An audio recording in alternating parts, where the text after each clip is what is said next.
e o do pastor Caio Fábio, que é um grande desafeto de Silas Malafaia. Confira. O pastor Silas Malafaia, curiosamente, é uma pessoa que você vez ou outra está citando o nome dele, fazendo algumas graves acusações, e eu não sei, ele já te processou alguma vez? Nunca, ele nem pode, eu só falo verdades. Com provas, com documentalidade, nunca, e nem processará jamais. Jamais. Tem gente que é da família dele, que me diz que ele me vê lá escondido. Já foi flagrado algumas vezes. Já foi flagrado. E um desses caras disse, escuta, por que você nunca processou o Caio? Ele falou, porque ele é um homem de Deus, que só nasce um como ele de 200 em 200 anos. Ele sabe quem eu sou. Ele ia na minha sala. Eu conheço o Silas desde que ele tinha 18 anos. Para vocês é que ele é a grande coisa. Para mim é um menino que nunca cresceu, que sempre foi completamente empavonado, impressionado com poder, complexado pra caramba, e que viu no meio de cegos, quem tinha um olhinho de esperteza a mais era rei. E ele ficou, mas não emplacava. Foi no meu vazio, quando eu saí, que ele cresceu dessa gritaria maluca, e ele está do lado de qualquer um que tenha poder. Qualquer um que chegue com poder, ele agora vai demorar um pouco mais para se aproximar do Lula, porque ele anarquizou demais o Lula durante o Bolsonaro. Mas ele já tinha feito isso antes. Desde o tempo do Collor, já tinha descido o pau, chamava de demônio, desde o tempo do Fernando Henrique, e até que o Lula ganhou. Quando o Lula ganhou, um mês depois ele estava aqui, fazendo orações que estão gravadas na internet, para vergonha dele, várias delas. Ele não tem a menor vergonha na cara. É um bicho totalmente sem caráter. Quem devia ter nome de molusco era ele, porque ele é um sujeito invertebrado. Ele entra por qualquer brecha, ele só quer aparecer lá dentro. Mas ele nunca processou, nem processará, nem vai tirar onda comigo jamais, porque ele ia chorar na minha sala. Dizer, pelo amor de Deus, eu estou recebendo $40 mil do Macedo todo mês, dólares, em 1991. Recebo $40 mil por mês para ficar de plantão para falar mal de ti. Porque o Macedo não quer falar mal de ti para não pegar mal para ele. Porque você é uma pessoa inatacável. Isso em 91. Quantas vezes ele foi lá? Uma vez ele chorou. Caio, se você fizer essa declaração em nome da EVB contra as práticas do neopentecostalismo e do Macedo, vai ter o programa 25ª Hora hoje, e eu vou ter que ir lá falar mal de você, e eu não quero, porque você é um homem de Deus. Eu sei que você é sério com Deus, só nasce gente como você de século em século, pelo amor de Deus, não me deixa fazer isso. Eu falei, eu é que não tenho que deixar você ser corrupto? Você está vindo aqui confessar a sua corruptibilidade, está vindo me falar de como você é venal, de como a tua cabeça tem preço, como você não tem o preço do sangue de Jesus na sua vida, não tem o evangelho na sua vida. Você está à venda, meu querido, está à venda. Ele sabe que ele me disse isso. E além disso, além das provas que eu tenho ainda o testemunho de pessoas. Numa das vezes, na antepenúltima vez que ele fez isso, ele me convidou para a gente ir comer no Porcão, que ainda existia lá em Niterói, naquele tempo em São Francisco. Aí fomos eu, ele, Jabes Alencar, e eu levei um dos diretores da Vinde, que ele conhecia, e fomos juntos, porque ele me convidou para comer um churrasco, não foi para fazer uma confissão. Como ele mesmo já tinha trazido o Jabes, eu falei, vou levar mais alguém. Chegamos lá, no meio da carne ali sendo cortada, ele começou a me dizer, Caio, você vai fazer mesmo, eu ouvi dizer que você vai fazer uma declaração dizendo o que é ser evangélico, o que não é ser evangélico, e mostrando que esses princípios anticristãos das igrejas neopentecostais estarão todos mencionados. É verdade que você vai fazer isso? Falei, já está pronto, já está escrito. E não sou só eu. Aqui na EVB tem milhares de pastores. E eu recebi o aval de todo mundo. E escrevemos isso, conquanto eu tenho escrito praticamente tudo, teve a aprovação e assinatura explícita de 300 dos maiores líderes do país. Eu vou apresentar, não é uma ideia minha. As minhas ideias eu falo sozinho. Em nome da EVB tem que ter conjunto. Aí ele falou, pelo amor de Deus, não faça isso, porque senão eu não posso deixar de receber os $40 mil. Falou de novo. Na frente do Jabes Alencar, na frente do diretor da Vinde, que está pronto para testemunhar, estava lá. Falou isso, eu não posso deixar. Lá vou eu ter que ir de novo. Eu digo, é bom quando você ganha todo mês, no mês que eu não falo nada, né? Porque no mês que eu falo, você ganha, mas com essa consciência só ficando pior. E o pior, meu amigo, é que quanto mais você transgride a sua própria consciência, mais cauterizado, insensível, embrutecido e inconversível você se torna. Você está fazendo mal à sua própria alma e fazendo mal a uma geração inteira. Quando eu lancei o meu livro Confissões de um Pastor, que normalmente está por aqui, hoje eu não sei nem onde é que ele anda, ali, está numa outra mesa ali na frente, eu não vou conseguir alcançar. Então, no mês seguinte ao lançamento do livro, ele me ligou, aí pediu para ir lá no meu gabinete, chegou lá com o jornalzinho, o jornal O Globo na mão, e o meu livro na outra. Aí abriu o Globo, primeira página do Globo, o Macedo gastou $1,5 milhão em 1996, eu creio.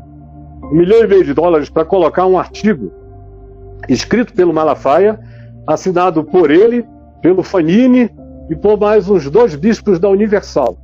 E publicou em todas as melhores páginas de todos os maiores veículos de comunicação impressa do Brasil, de norte a sul. Saiu no Globo, na Folha, do Estadão, em todos os jornais. E aonde ele me acusava de ser o queridinho da mídia, porque a família Marim gostava de mim, por isso, por aquilo, mas não tem nenhuma acusação, porque ele não tinha do que me acusar, nem ele, nem ninguém, nem o diabo. Aí ele escreveu aquela página lá, veio no meu escritório, aí disse, olha, o máximo que eu já te mencionei por escrito, olha a diferença na cabeça do pobre, coitado, malagélico. Quer dizer, uma impressão escrita num jornal, no dia seguinte acontece isso, ele pegou o jornal O Globo, onde tinha o texto, jogou na minha lixeira, assim, abriu a mão, o jornal caiu. Mas um livro, aí ele pegou lá o meu livro, vamos supor que fosse esse aqui. Pegou o meu livro, um livro bem maior do que esse, o Confissões, um livro assinado por você, contando a sua história, vai virar história. Nunca mais não será. E eu apareço aqui muitas vezes, de maneira ruim. Eu falei, poupado. Quem conhece quem você é e lê o livro já me disse, que pena que você não mostrou quem o Malafaia de fato é. E eu disse, porque ele tem mulher, tem filhos, eu não estou aqui para humilhar ninguém com as particularidades que eu sei da vida dele. Você já imaginou se eu falasse? Aí eu comecei a dizer, se eu falar sobre isso, sobre aquilo outro, sobre tal, não falei nada. Só disse que você é um crápula. Porque você está à venda e está disponível, infelizmente. Você pode negar isso para mim e para as testemunhas que já assistiram às suas tentativas de me calar? E ele em silêncio. Então ele nunca falou nem falará. Ele falou na TV depois disso, algumas vezes quando ele soube que eu estava voltando dos Estados Unidos para voltar a morar no Brasil. Eu passei o ano de 99 inteiro lá querendo ficar longe da confusão. Voltei para o nascimento da minha neta mais velha, que tem 23 anos agora, e para vê-la nascer, e fiquei. Aí quando ele soube que eu tinha voltado para ficar, ele foi no programa dele de sábado e falou que eu estava voltando, mas que eu tinha que ser punido, nunca mais poderia abrir a boca na vida, que eu tinha que ficar em silêncio com a bunda num banco de igreja calado pro resto da minha vida, porque eu tinha adulterado, eu tinha me divorciado, e ele é intransigente com isso. Hipócrita, eu não vou dizer os pecados dele nessa área, porque eu não vou dizer. A mulher dele sabe, a família sabe, todo mundo sabe. Pois de tamanha polêmica envolvendo a vida conjugal do pastor Silas Malafaia, a sua própria esposa, Elisete Malafaia, veio em um podcast e respondeu todas as perguntas que você gostaria de saber. A senhora falou que a senhora teve 3 surtos psicóticos. Sim. A senhora pode contar mais deles? Posso, sim. O primeiro que eu tive, eu trabalhava muito, de 10 da manhã até 10 da noite. Eu atendi em consultório 20 anos. Aí saí do consultório e fui atender na igreja. E aí eu quis salvar as pessoas da igreja. Eu atendi tanta gente doente que eu falei assim, pai, esse pessoal está na igreja, mas tem um vazio emocional, tem uma dependência emocional. Estão aqui, mas ainda tem uma coisa na alma que, sabe, que o diabo pega para ficar com aquela vitimização, com sentimento de inferioridade, de baixa estima. E comecei a atender. E aí aquilo, você não pode dar mais do que recebe, né? E todo cuidador precisa ser cuidado. Está aqui um alerta para quem é da área da saúde. Você vai absorvendo. Você vai absorvendo, você recebe, nós somos seres de energia, né? Você é uma troca. E eu comecei a atender muito, e uma vez meu pai me viu muito agitada e falou: minha filha, você não é Madre Teresa de Calcutá, não. Ele brincava assim, né? E Jesus, que salvar o mundo, morreu por eles. Ele começou a me dar um alerta. E nessa época também estava tendo muitos embates do Silas com a mídia, porque estava aquele 25ª hora. Aquelas brigas, né, com a Universal que o Silas defendia, e o Silas se achando, e aquilo também foi um conjunto de coisas. Né? E aí eu adoeci. Eu tive um surto e eu fui parar no Dr. Fábio Damasceno, ele que me atendeu. E eu lembro que eu entrei lá no consultório, eu vi um globo e eu brincando, falei assim: doutor Fábio, a gente precisa salvar o mundo. Ah, Jesus está voltando, isso foi em 2000. Jesus está voltando e você sabe como é que... A minha preocupação sempre era, meu assunto é sempre com a igreja, ver com pessoas, sabe, preocupação. Aí eu tomei os remédios, né, fiz um atendimento durante 5 anos. Depois eu tive uma outra recaída porque abusei, parei o remédio antes do tempo. Né? Então, vou dar um alerta para você que está em tratamento psiquiátrico. Não pare, né, sem a autorização do seu médico, sem uma comprovação. Né? Claro que a gente sabe que nessa área vá um bom psiquiatra, né, vá uma pessoa de confiança, porque a gente sabe que, infelizmente, existe uma indústria farmacêutica, como tem uma indústria alimentícia, como tem uma indústria da moda, como tem uma indústria da beleza. Tudo move isso, e você tem que ir nas pessoas certas, né? Porque, infelizmente, existe isso.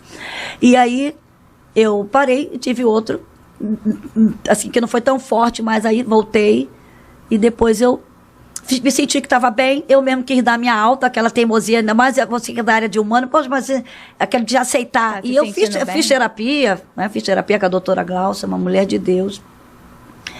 E aí achei que estava bem, voltei a atender, extrapolei, porque você não pode dar mais do que você recebe. Comecei a atender naquele afã de abençoar pessoas. Por exemplo, eu nunca cobrei na igreja, não cobro para atender ninguém. Hoje eu nem atendo mais, eu trabalho só com aconselhamento na igreja. Né? E abusei. Aí caí de novo na terça vez. Aí aprendi, então agora eu vou seguir certinho. Né? Silas me deu uma dura. Ele falou: não, agora acabou, não atende mais ninguém, dava briga. Não, deixa ela atender. Aí me tratei, fiquei bem. O Espírito Santo falou: agora você tá bem. Aí fui no Dr. Fábio, ele falou, me deu alta, graças a Deus. Foi 2000, 2002, 2004. Pronto, agora eu me conheço, né? Eu não fico vendo, não gosto muito das mídias sociais, né? Só falo o essencial. E aprendi uma coisa, porque como o Silas é um cara de muito embate, eu entendi que eu tinha que ficar na retaguarda, né? Porque senão, dor na... Os meus momentos difíceis, engraçado, eu sempre me relacionei bem com o Silas, né? É muito interessante que quando eu namorava o Silas sempre foi assim agitado, falando, e eu lembro que um dia um pastor da minha igreja falou para minha mãe: você vai deixar essa moça casar com o Silas, ele vai bater nela, hein? Cuidado. Eu tenho uma amiga que chamava o Silas Amarilé de Siri na lata, o Silas, porque ele sempre foi assim agitado, gesticulando, falando, né? Mas eu sempre, como eu conheci ele desde novinho, o temperamento, a família eu já conhecia, que é uma família mais de sangue mais quente, né? Então, para mim, diferente. Então, eu sempre me relacionei. Claro que tive divergências de ideia, porque a gente é um ser pensante, eu não posso concordar com tudo que ele faz. Mas momentos difíceis que a gente passou foi no mundo espiritual. Por exemplo, na época, uma coisa que me marcou muito, que eu fiquei muito preocupada, foi na época do G12. Porque foi algo que tinha a ver com a igreja. Quando era algo assim, na faculdade, de briga, em área de política, que o Silas... Não, eu até concordava. Mas na época do G12 eu fiquei em dúvida, porque estava envolvendo o mundo espiritual. E naquela época a gente recebia, era muitos fax que chegavam, né, de coisas amaldiçoando a gente, coisas assim, sabe? Alguns encontros de pessoas que eu fiquei meio apavorada. E cheguei a adoecer nessa época, porque eu entrei numa crise. Meu Deus, será que o meu marido está fazendo uma coisa certa? Será? Eu comecei a orar e com outras pessoas a gente conversava. Mas depois eu me acalmei quando ele falou: Elisete, eu não estou lutando contra a igreja, eu estou lutando contra um método. E Deus foi tão bom, porque eu lembro que eu estava em Israel com Silas e nós encontramos com o pastor Castellanos, sabe, que tinha lá na Colômbia, né? E aí ele falou algumas coisas para o Silas, falou: Silas, não é nada disso, deturparam um pouco aí o que era. Aquilo me acalmou, porque eu tive alguns embates. Silas, eu questionava: será que você está certo, meu filho? É a igreja. E aquilo me trouxe muita paz. E depois a gente se encontrou, logo depois disso também nós fomos para os Estados Unidos e nós nos encontramos com o pastor René Terranova, que somos grandes amigos hoje. Você vê como não é o mundo dá volta, né? E a gente, mas isso é que é lindo, que a gente tem que entender. A gente pode divergir de ideias, porque nós somos seres humanos, mas de sentimentos, não. O sentimento, o amor a Deus, o amor aos princípios da palavra tem que prevalecer. E depois sentamos juntos lá num shopping, né, conversamos, e ali foi tudo resolvido e foi acertado. Então foi um dos embates que eu cheguei a adoecer, porque eu fiquei preocupada com o reino. Falei, meu Deus, será que ele está, né, indo contra algumas coisas? E depois se resolveu tudo bem, sabe? Tudo numa boa, e hoje somos amigos. Então, alguns embates, assim, algumas coisas que eu posso dizer assim, do Silas ser muito veemente, né, agora nessa época de política, se eu te disser que a gente não fica apreensiva, né, a gente fica um pouco temerosa, às vezes eu falo, e quem grava ele? Sou eu, minha filha. É, porque eu ele grava sou a câmera dele. Eu até tava pensando de madrugada, de manhã, é pra mim. De madrugada, ele me acorda, ele diz, vamos embora, levanta. O que é? Tive uma ideia, Deus mandou fazer uma coisa. Eu falei, não, me poupe, pelo amor de Deus. Então, ela sabe, às vezes ela dorme lá em casa, né? Aí ela, de madrugada, aí eu me acalmei, porque eu vi que, eu sei que é Deus. Deus vai dando sinais, né? Deus vai mostrando, porque senão você fica... Mas já teve algum assunto, algum momento, alguma coisa que o pastor Silas foi se manifestar e a pastora foi contra? Eu não sei se manifestar, mas algo assim que você não queria que ele fizesse de jeito nenhum e ficou aquele clima pesado? Não, já ficou em várias áreas. Quando ele, às vezes, vou falar nos palavreados dele, eu não concordo com tudo, eu falo isso pra ele. Ele é um pouco duro pra falar, né? Aí eu falo, meu filho, por favor, eu brigo com ele gravando ele, minha filha. Tinha que ter alguém filmando. Eu imagino ela falando, corta, peraí. Não, eu paro de filmar. O que a gente vê E não aí é ele a bate primeira na versão. mesa. Não, Ou seja, são vários takes. Ele, porque aí eu falo, não, tu tá nervoso demais. Fica calmo, meu filho. Peraí, pega uma água, toma, fala. Não, essa palavra nem pensar tu vai falar. Porque ele é muito espontâneo, o Silas é muito autêntico. Então, isso às vezes ajuda, mas às vezes prejudica. A gente está vendo isso aí, né? Quando fala, às vezes, as coisas que não é para falar. Então, ele é um ser humano, ele é muito espontâneo. E ele mesmo fala isso, né? Que ele já teve situações, sim, de embate, até conversando com pastores amigos, assim, em mesa, dele ter reações que eu falo, Silas, pelo amor de Deus, não faça isso. Ele tenta aguentar e chega em casa, aí eu dou duro. Sabe, eu falo com ele, isso aí não, tem coisas que... Então, até nas gravações que eu faço com ele, eu falo, não, eu não vou botar isso não, volta tudo, eu apago, volta tudo, apaga faz pra de novo. não ter chance dele pegar e postar. Porque pegar e postar. Aí apago. Aí, quando você vê ele ali falando, ele já estava muito mais alterado. Porque ele já estava é muita estressado, emoção. de que gravou muitas vezes já. É que ele é muita emoção. Agora, uma coisa que é interessante, que eu já discordei e que ele... falhou, porque às vezes, né, são de coisas que ele acreditou demais em pessoas que eu falava, não acredito, eu não acredito, porque a mulher é interessante. A gente diz assim, a mulher tem um sexto sentido, e tem mesmo, né? A mulher tem um radar, porque quem descobriu o inimigo foi a bendita mulher, né? Que tem essa visão multifocal, né? Que tem esse radar. Quando eu tive 3 surtos psicóticos devido a estresses, né? E coisas de atendimento que eu trabalhei muito também atendendo. E de me levar por aquilo que as pessoas ouvem. Por isso que eu não gosto muito de rede social, porque eu fui me deixar levar por uma pessoa muito conhecida que eu gostava, admirava como pastor, e ele fez uma calúnia a meu respeito. Se eu disser para vocês o que eu já ouvi, eu já ouvi dizer que a minha irmã estava grávida do Silas. Eu ia em lugares de convenção geral e eu via assim... dizer que o Silas tinha amante, que o Silas era... uma vez eu estava numa convenção e a mulher falou assim, você sabia que o teu filho transou, o seu marido pegou a aeromoça? Ela falou comigo que ele transou. Eu falei, foi. Então, você tem que ter uma estrutura. Deus foi me preparando emocionalmente, né? Porque eu ouvi muitas coisas que eu não gostaria de ouvir. Eu digo assim, quando eu atendo pessoas que falam, mas eu fui estuprada. Mas eu falei, minha filha, isso aí, todo mundo tem suas dores, eu tive as minhas. Você teve no mundo secular, eu tive dentro da igreja. Porque eu cresci ouvindo ofensas, que meu pai era ladrão, meu pai roubava da igreja. Teu pastor está comprando, pegando o dinheiro para dar um anel para a filha. Meu pai nunca me deu um anel, eu não tive 15 anos, nada disso. Eu ganhei o maior presente que meu pai me deu com 15 anos, foi uma Bíblia. E naquela Bíblia ele colocou assim, que aquilo marcou minha vida. Elisete, que acima de tudo em sua vida esteja Jesus Cristo e a sua palavra. E você vai ser feliz neste mundo e na eternidade. Foi o que? Não tive bolo, não tive festa, parabéns, nada disso. Sabe? Só tinha 2 roupas, Natal e Ano Novo. Não me sinto frustrada. Então, cada um vai ter que ter sua experiência. A gente está aqui, cumprindo um propósito. E nesse propósito nós vamos passar por dificuldade. E a gente tem que entender. Eu creio no que a Bíblia diz. Eu sou assim, creio muito no que a palavra diz. E eu guardo o que a palavra fala. E Romanos 8:28 diz assim, que todas as coisas, não são algumas, todas as coisas, boas e ruins, todas as coisas cooperam para o bem daqueles que amam a Deus e são chamados para o seu decreto, para o seu propósito nesse mundo. Então não importa, você tem um propósito, Deus tem um decreto para você desenvolver aqui. Ame a Deus, honre a Deus, obedeça os princípios da palavra de Deus e fica tranquilo. Se você chegou até o final desse vídeo, se inscreva em nosso canal, ative o sininho e coloque para receber todas as nossas notificações. Dê um toque no botão curtir para nos apoiar. Esse é o canal Mover Gospel e eu espero por você aqui no próximo vídeo.